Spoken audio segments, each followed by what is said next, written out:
قوم کو آزادی کے بعد سے احساس کمتری میں مبتلا کرنے کی منظم کوششیں کی جا رہی ہیں۔ حضرات گرامی، یہ تو غیروں کی طرف سے کی جانے والی ناانصافیوں کا میں نے آپ کے سامنے اشارہ کیا۔ اگر میں اس موقع پر خود امت مسلمہ کی کھوکھلے قیادت، ناکام، کمزور اور خستہ حال قیادت کا ذکر نہ کروں تو یہ میرے لیے بڑی ناانصافی کی بات ہوگی۔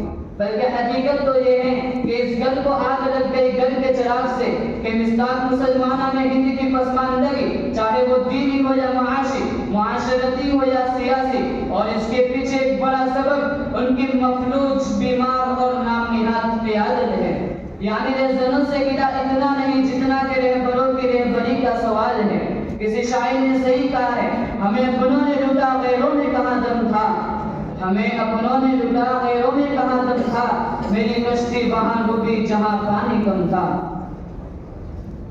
حاضرین کرام، ملی قیادت کی اسی فقدان نے امت مسلمہ انڈیا کو جن مشاکل اور مشکلات سے دوچار کیا وہ آج کسی بھی اہل نظر اور صاحب بصیرت سے مخفی نہیں ہے۔